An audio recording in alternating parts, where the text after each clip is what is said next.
Welcome back into the Rock Pod from the Royal Oak, Michigan Chamber of Commerce. I am John Gay from Jag and Detroit Podcasts. I am Lisa Bibby, your local realtor with Keller Williams Advantage.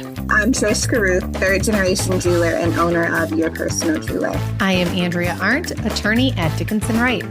And today our guest is Angela Buccellato from the Resume Rescue. So great to have you with us today, Angela. Thanks for having me, guys. Happy to be here. So for anybody in the chamber, and I know you're active in the chamber, so many of our listeners probably have met you at various chamber events, but for anybody listening who doesn't know you, give us a little bit about your story and your background, and then, of course, we'll ask you about your business. Sure. So as John said, I'm the owner of the Resume Rescue. I had started my career in recruiting and created this side business of helping people kind of navigate their careers and what they want to do when they grow up, so to say. And I identified a need of, nobody really knows how to navigate this. You're not taught it in college and everything in between. And this was my side business for a few years. And actually in September of 2019, I got fired from my job, if we're being completely honest. And I decided to sink or swim and let's run this business. So almost 2 years, 2 employees later, here we are and happy to be here. So, Angela, it's great to have you on. Can you tell us a little bit more about what do you do when you're not working? Sure, Lisa. Thanks for asking. I have a lovely fur pup named Ruby. I rescued it during the pandemic. Really avid reader. I go to Orange Theory is my jam, but just always looking to make connections. And I'm the type when you go out, post-pandemic, that I make friends in strange places. So I love these networking groups, love Royal Oak Chamber of Commerce, and have made a great deal of friends here. So just a little on me. So what is the strangest place where you've made a new friend? Ooh, I have a plethora of them. I would say I made a friend at a concert. So 4 or 5 years ago, and they're 2 of my best friends to this day, just wondering if the band was going to All American Rejects. It was.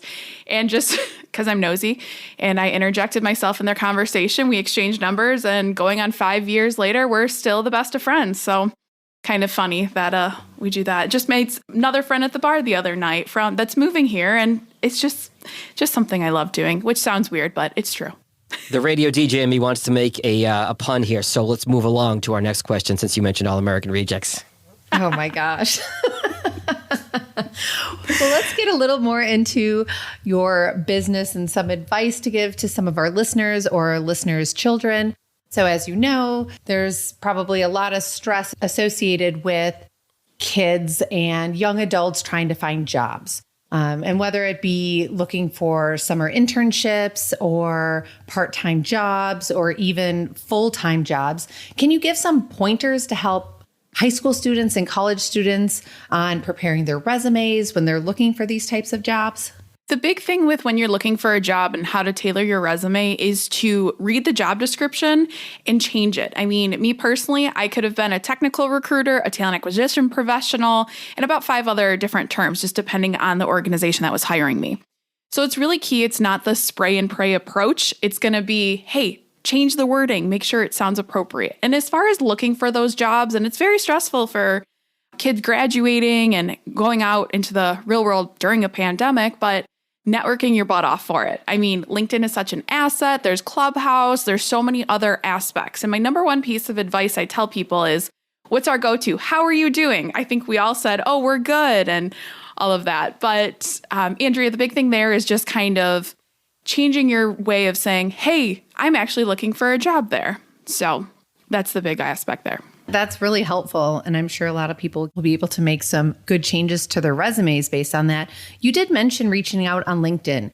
Now, a while back, I read or heard from someone that if you just try to add someone as a friend, a majority of the time they might ignore you. But if you have a personalized message, when you contact someone in LinkedIn, there's a better chance that they're going to accept your friend request or respond to you. So do you have any advice on how to actually interact with people that you've never met before on social media sites? Yes. So my piece of advice is to tap into your alumni networks, tap into maybe people that worked at previous companies, whether you had internships or even like that high school job. I worked at a restaurant, so that's what I would see if they had a LinkedIn page. But you can search anyone, whether it's from an old company, an alumni site, but you can send that personalized message and say, hey, like me personally, I went to Penn State. So I would say, oh, hey, I see you're a fellow Penn State alumni. We are. Just wanted to touch base and connect with you and learn more about what you do. You could keep it short and sweet, but the key is not to give people homework of, hey, look at my resume. Can you find me a job? Can you do this? No, complete stranger. I am not going to do that. I love that, Angela. And like you said, whether it's a bar or a concert or LinkedIn, having that one personal connection of, okay, we went to the same school or we both have the same common interest. Something I want to come back to that you said a minute ago, and that is tailoring your resume to the certain job opportunities.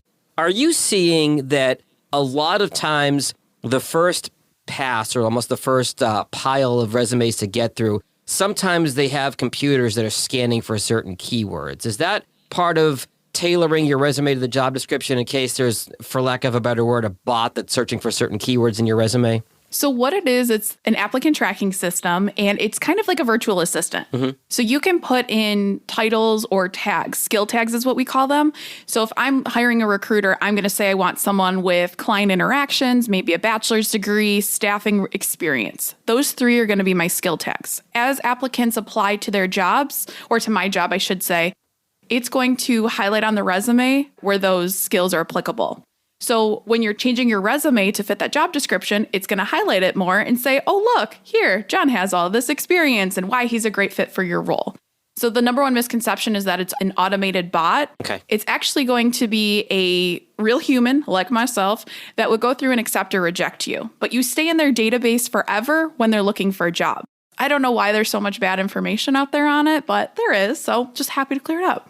So that brings me to a question. So when you have submitted a resume to a company and let's say it stays in their database, at what point in time should you send them a new resume so that it's refreshed in their system? It depends. I mean, if you're getting new certifications or you're finishing a degree, always great to add that in there and touch base with that person. Say, hey, I just wanted to update you. I got my Six Sigma green belt or whatever that may be, depending on your industry, or I'm now a licensed realtor, depending on what that change is. But you can always touch base and just send that over. And I loved when people sent me updated resumes. It's just a quick upload, done. So it's no extraneous work or anything. But great question. So Angela, based on that, if you haven't heard something from a potential employer after you've submitted a resume, how long should you wait to follow up? And how should you follow up? Yes. So Andrea, a lot of different ways. Sometimes people are giving contact information. I'm old school. I love a good phone call. So I loved when people would just call me because if you're like me, I get 5,000 emails a day. So I always liked when people called and touched base. It doesn't hurt to even just send an email. I say once a week even, but if they've identified a timeline for you and said, hey, look, we're not going to hire for 3 months, or we're going to make a decision in X amount of time, then honor that time, but you can still do a check-in and reiterate your interest every time. So say, oh, I saw this is where I am, and everything in between. When you hear those timelines, it's always later than the timeline they say anyway. But Always. do you find sometimes there's, I don't want to stereotype here, Angela, but there's like a generational gap where they say sometimes that millennial and Gen Z prefer text or email versus a Gen Xer who might prefer a phone call.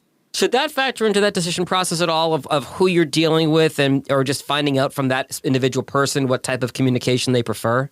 It's really the individual person. I am a millennial here, I will be honest with you. So I love my phone calls. So yeah, Trish, we're millennials, Andrea, yeah.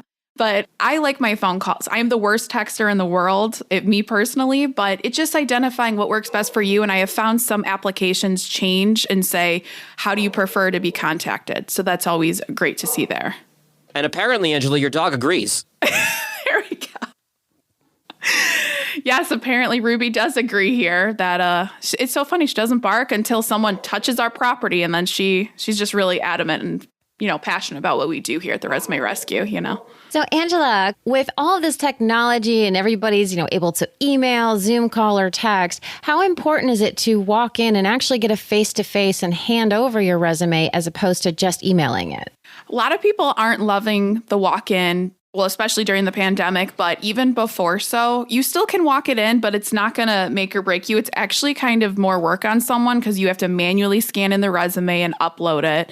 So a lot of people are more virtual, or like myself, when we have our recruiting end of the business, we're remote. So we actually don't have an office. We do a shared space. Depends on the company. I mean, if you have an in and you know someone there, great. But I don't always recommend kind of just walking in just because people, it's like kind of scrambling or, oh, dang, I have this meeting, I can't run, or, okay, I'll take your resume. Great, done. Same thing on after an interview. What is your recommendation on providing like a thank you follow-up, like an email, maybe even a thank you note in the mail, like snail mail? Is that still a thing? Do people appreciate that? Or is it a little over the top? Andrea, I love both of them, honestly. So right after an interview, I do prefer send a thank you and I say reiterate 3 points you talked about in your interview that say why you're a good fit for the role. So saying, hey, I'm still very interested. I'm still excited about this position. I fit the role for ABC reasons. Looking forward to hearing back from you. Or even making it more personal. Like if in the interview we talked about my dog and that person that interviewed me had a dog, just bringing that up and making you yourself more of like that person and making you stick out for your interview. As far as reaching out goes, if the timeline is identified and you said, okay, we're going to make a decision in a week, you can keep touching base. And as you're getting more interviews, update the recruiter or the person you interviewed with. There was nothing that hurt more when they're like, oh yeah, sorry, I got a new job, forgot to tell you. I'm like, just tell me. So just keep people updated and make yourself seem great like that. So you just mentioned a recruiter. Mm-hmm. Can you give some pros and cons with going with a recruiter versus recruiting yourself and how it helps the applicant and what the thoughts are with the potential employer? Some companies use staffing agencies just because they don't want to have the overhead of an HR department. So it's not so much one's better than the other. You always can work with the recruiter, whether it's through a staffing agency and hey, they're free and they're doing the work for you. It's the person that hired them that's paying for it. So if they can go to bat for you and they're connecting with the hiring manager, like me personally, I had all the hiring managers' connections, or I can reach out and say, hey, John, Mr. Hiring Manager, this candidate is great for ABC reasons. So I can give that voice than just a piece of paper. It depends. I know some people have had bad experiences, but there's people that aren't great at their jobs in every single field out there. So if you haven't had a good experience with a recruiter, I recommend using another one, but just depends on what you're looking for, really.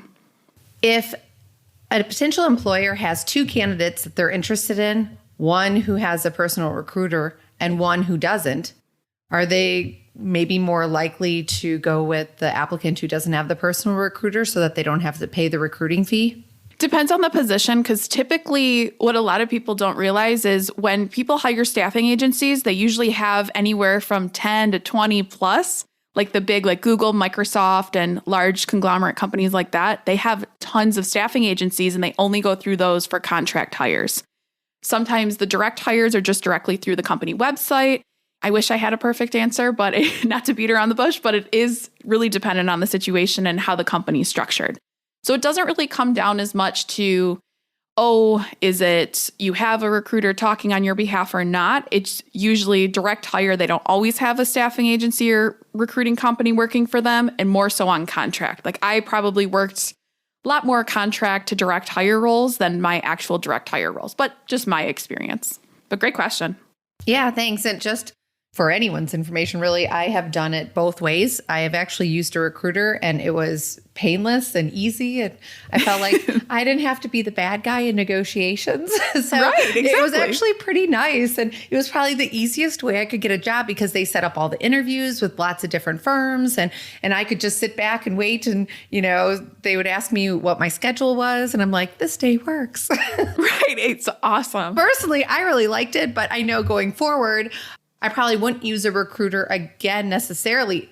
I mean, I'm not looking to change, but just like future wise, it's like, right. Because now I have the experience and, I know what employers are looking for. So that's something too to keep in mind is, you can do a lot on your own, but sometimes if you're a little less experienced at the time when you're doing interviews, sometimes it's nice to have that added help of a recruiter.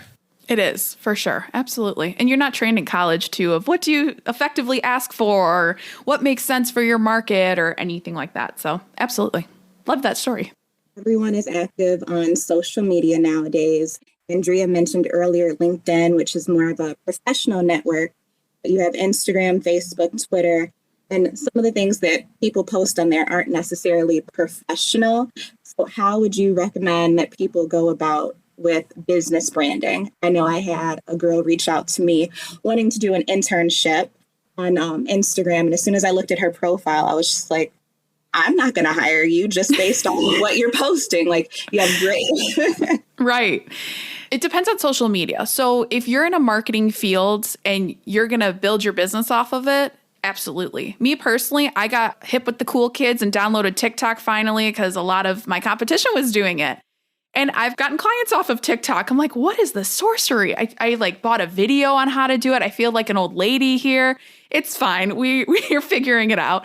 But social media is such a powerful tool. And the difference with it is relating it back to business. I've posted about my boyfriend, but I've said how someone supporting you makes a big difference of you accomplishing your goals. I've talked about my dog and how her building trust with me is like building trust with an organization. So the key is to relate it back to business. And especially on LinkedIn, you can comment and engage with other people you don't know personally. So it's really interesting there and how you can kind of build upon that. But it's a great tool. I love social media for that reason. I don't love keeping up with posting, but it's just the necessary evil of running a business. Maybe just something to add is, all these social media apps, or a lot of them have different levels of privacy. So if you want to have more personal things that you don't want a potential employer or someone you might, like a colleague, know, make sure to change your settings so that they don't know some things that you'd rather keep on a more family friends level. Absolutely. Yeah. A lot of people don't realize that. And we do look, like Trish, you said, you looked at this person's Instagram. You're like, yeah, no, I'm not interested. And a lot of people don't understand. It doesn't matter what age range. I've had to let people go in their 50s because they posted something inappropriate on Facebook or just anywhere in between. So it's just remember your audience. If you would feel weird about sharing it, I say with your grandma or your grandpa or someone elder, probably shouldn't post it is kind of my go-to. I think people forget that once you post something on social media, it's there forever too. It's not like you can go back and delete it. So keeping in mind, you may not be going for that specific job today, but where are you going to be at in, 5 years from now or 10 years from now, and kind of keeping that perspective when you are posting on social media. Oh, absolutely. Like it's there. And if these people I should have been an FBI criminal profiler is really what my calling should have been, because I'm really good at finding stuff online, but you have to. It's true. I mean, things are there. They're there forever. And even if you delete them, they're still out there. So just be wise with thinking through what you're going to post. And, I run my own business, so I can post a lot. If I want to swear in a post, I can. That's appropriate for me. That's my brand of how it goes into how passionate I am about what I do. But if you're applying to a certain field that has a certain connotation, you can't do that. I mean, just know your audience. And if you're even questioning it, I would say just don't post it. That's all there is. Super easy. I felt so free once I started my own business to be able to say, oh, well, I don't have to worry about my boss seeing what I post on social. But the flip side of it is, if you're trying to attract clients as a small business owner, you could certainly turn folks away, whether they have different political views than you, or they have a different threshold over what's appropriate or not appropriate. I went from being the radio DJ who was pushing the envelope to being a small business owner, and I had to tamp it down a little bit. So your point is certainly well taken, Angela. Yeah, and that's what a lot of, I talk about that on LinkedIn a lot. I say, like, you can fire clients. It's okay. You don't have to take everyone's money. And you feel that way when you're starting out owning your business, or whether people in their early 20s starting businesses or at whatever point, you don't have to go with everyone. And I wish I would have known that early on, because there's some clients I probably should not have worked with, and just the mental drain on that. But absolutely right, John. What percentage of companies would you say use social media as a part of the vetting process? It depends, because some will just post. So there's a difference here where some have applicant tracking systems where, like, if you apply to like General Motors, for example, if you go on their website and apply, that's going into their applicant tracking system. Whereas more small businesses will just like post it on LinkedIn and want people to just message applications. So I don't think there's a perfect percentage, because some people are like, oh, we're not going to tell what we're using, or they have their internal processes. But when I recruited everyone, that's what we use. That's what all of our clients use. So it's very much on the end of the spectrum of absolutely 100% use them, because it's so easy. I mean, people like when I hire for Google, we would get hundreds of applicants for different roles. Even as a staffing firm, like people knew like, oh, this is a Google firm. Like, we got to do it. We got to get on this. And it was like, oh my gosh, how am I going to get through 200 applications? But so it depends. But yeah, great question, Trish. So, Angela, do you have any tips, like when you are competing and you've got 100 other people putting in a resume? Is there like one kind of catcher or something that you could highlight your resume over somebody else's? The key there, Lisa, is to, again, read through the description and see where that is, but do your search on LinkedIn. You can Google companies. You can go through it. I had someone that pointed out an error on their website have said, oh, we want someone like detail oriented. And they screenshot the website detail of like, okay, well, I understand you want someone detail oriented, but you're missing this on your website. And I was like, oh, that's cool to do that. But what's going to make you different there? And you can look to see if you know anyone at the company. That's why I tell people connect with people on LinkedIn, because you can see, even if you don't personally know that connection, how, if they work at that company or if they know someone that works there. I tell every single person I work with that if I have a mutual connection at a company, tell me. I will make an introduction for you. I feel comfortable with that. That's one thing that has not changed about the process, is a referral is going to get you right to the hiring manager. So how has the pandemic affected the job seeking process? And what are your thoughts about the near and long-term future of the job service and how it's changed? Early on, Andrea, it was more of people are like, oh gosh, what do I do? What do I do? What's happening? We need to lay people off and we need to do this. So later on, especially this year now, people have finally gotten their lives together. Companies have gotten their lives together of, okay, we have our budgets in tune. We can hire people. There are thousands of jobs out there right now. And one thing that has changed is people are, lack of a better term, they're pissed. They're like, my company doesn't treat me right. I have more clients right now that weren't laid off or anything. I'd say probably 90% of my clients are just wanting a change because their company kind of showed their true colors during the pandemic. So it's an interesting change in the market, because I feel bad for those that did get laid off, because it's harder to find a job because you're competing with all the people that are gainfully employed, but they're just seeing what else is out there. So it is interesting. And I feel the pandemic has showed, okay, you don't need the overhead of an office space or what really matters or how your employees are treated. Because I was all gung-ho of, we need an office, we need to be together. And now we're all remote and I don't need an office. It's a lot of overhead. So a lot of companies have just kind of understood what's important and what's not. And employees have felt the same way. I think on the flip side too, is you might be aware of, companies that haven't really let people go, or companies that don't have employees who are looking to leave. I mean, for example, my firm did it 100% right. I mean, they went beyond what anyone could have expected and were on top of things and made all our lives as easy and consistent as possible. So kudos to Dickinson. You guys are awesome. But that shows that there's still companies that have done it right and have made a difference. And they might be ones that you want to push some of your clients towards, to have like that good company experience. Oh, absolutely. And I've even had exactly the flip side too, Andrea, of it's been, oh, I wasn't happy, but my employer changed and they've been great during the pandemic. So there is, of course, the positive side too, and all of that. So that's great. So that brings us to a really important point. I think a lot of people get caught up in the, I am being interviewed by a company and I need them to pick me. But I think there's a huge part of this process too, where you're interviewing that company as well and deciding whether or not that company is a good fit for you. So do you have any good tips for asking questions for the company itself to determine whether they're a right fit for you? Lisa, I am so glad you brought that up, because a lot of people don't realize that. I always say, which is so cheesy, trust your gut. If you have a bad feeling about this company or something the manager said just like didn't sit well with you, probably you should run, just because it's not that process. Or I've had people rescind offers, or they said, I'm happy with my role. I decided I can't take this position. And most of the time that company says, okay, great. Contact us in the future if anything changes. If they freak out over it, shows their true colors there.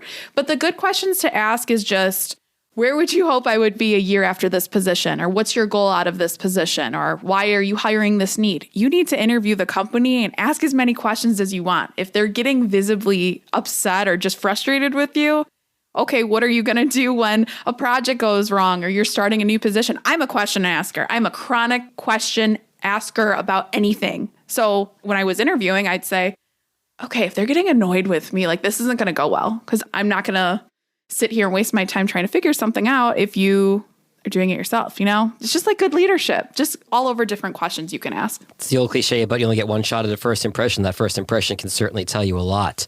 Yes, exactly. Two-part question here for you, Angela. I think back to when I was between jobs before I started my company and applying to a bunch of different jobs. When I was changing careers, I had some folks suggest to me that I do a functional resume as opposed to a chronological resume to highlight my skills as opposed to, the 5 radio stations I worked at over 15 years, that it might translate better to see my skill set than a bunch of radio stations in order. So I'm wondering, part one of this question, your thoughts on a functional versus a chronological resume. And the second part of the question, filling out job applications, there are memes and everything all over the internet about this where they say, upload your resume and then fill in all of your job experience. And you want to scream, I just sent you this. Why do I got to fill out the damn thing 3 times? So any thoughts on that? And then any thoughts on functional versus chronological resume? Some of the applications are stupid and a waste of time. And me personally, I don't have patience for it. So when I got fired, my initial reaction was, oh gosh, I need to find another job. I don't want to start a company. This is scary. And I wouldn't apply to jobs if they took me over a half hour. I'm like, this is stupid. This is all in my resume. And I think a lot more companies are kind of identifying that, oh, maybe our process isn't the best, and maybe we should reformulate that to get better applicants. And going off of the chronological versus functional resume, you kind of want to mix of the two. Okay. So you have more of an overview, which explains what's your expertise, what's your experience, why are you looking for a job? You can have key accomplishments that's like, hey, look, here's 3 to 5 things that highlight from my career of why you should hire me. And then for you, John, the radio stations you worked at with dates, and then a few bullet points underneath it. Okay. Because people lie on their resumes. You would be shocked at how many people lie on their resumes. The heck you say? But a lot of the times, if you can put your bullet points and say under each role where you did it, then I'm going to be more likely to hire you than just doing hey, this is what I did. And then here's just the dates and the companies I've worked for in my title. Angela, I think your point is spot on. My husband, so we moved and my husband had to get a new job, and he had that same recommendation that John had, is to do a functional resume instead of doing the chronological. And the employers he applied at, or potential employers he applied at, didn't like the resume, and they asked him for a normal resume. So I think in some industries, they're not quite there with this kind of different style of resumes. Yes. But I do like your point about doing a combination of the two. And that might be a good way to kind of highlight what you're really good at and then show kind of proof of where you've actually performed those skills. So I think that's really cool. And then the other point I wanted to make is that with filling out applications, I don't know too much about Indeed, but I know that is used a lot to look for jobs. And they have something on there where you fill out one application with skill sets, and it can be sent to different employers. Are you familiar with that platform? And can you maybe explain it a little better than I did? Sure. Yeah, of course, Andrea. So there's a lot of different platforms out there. There's Dice for technical individuals. There's Career Builder, Monster, ZipRecruiter, LinkedIn. There's so many. But the difference with these platforms is if you see one job on LinkedIn, you see the same job on Career Builder, it's the same job. When I worked in staffing, we would post our job, it'd go live, but it'd go live on all 7 or 8 subscription sites we had. So I get asked this question all the time, okay, what's better to do? It doesn't matter. It all goes into that same applicant tracking system or database. And it just says kind of a note of, oh, this source is from LinkedIn, or oh, this source is from Career Builder for their data analytics. The process of that, and you still should have these profiles in that, but remember, be cognizant that your employer, if they hire too, they can see you on these platforms. So I always tell individuals, clients that are looking, that don't want their employers to know, you can have an option on LinkedIn to say you're only open to recruiters that can view your profile and that sort of thing as well. But passive way of just kind of getting noticed on those sites is just still doing your research and networking, but there's no one site's better than the other. Each one kind of has their own benefits and is more aligned to different fields. Clearance jobs is only for people with secret clearances, top secret clearances, often what we see in government. So it depends on what you're looking for. Can you give some tips for interviewing, virtual, over Zoom, or in person? So virtually, test out your equipment, make sure it works, make sure in the background, I love my dog to pieces, but she tends to just bark when I do a video call every single time, sleep all day up until that. So if you know you have a dog or you have kids or you have whatever, schedule and make sure those distractions are out of the way, because not everyone's going to be all, oh, that's cute. They're going to be like, okay, you're not professional. I don't want to work with you. As far as virtual goes too, you still need to dress up. You still need to look appropriate as if you were going into office, but keep the eye contact up. Don't be looking around. I know I have that problem. I've been doing this during this podcast, but make sure you're focused in, you're not distracted. That's a big thing there. For virtual, in person, it's going to be a lot of just being respectful. Again, you still get that impression. We all judge people whether we want to admit it or not, but you have that first 6 seconds, you meet someone, you decide if you like them or not. So just make sure you're setting yourself up for success. In interviews, ask questions. It's going to be a lot of conversational based. You don't have to do the whole question, answer. If you want to get off topic, or if you have a question about whatever they're talking about, that's okay. You can ask that. The amount of times that we'd receive feedback that said, oh, the person was not excited enough about the position. I'm like, they're a plant manager. What's there to get excited about? But it happens all the time, no matter the industry.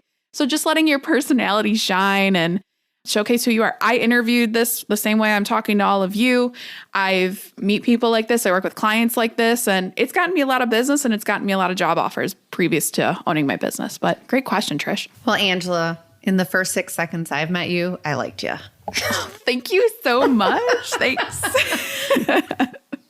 So now we get to the most exciting part of the show. Not that the rest wasn't exciting, but now it's time for our Fishbowl Question of the Day, where we pull a totally random question for you. Trish, can you pull the Fishbowl Question of the Day?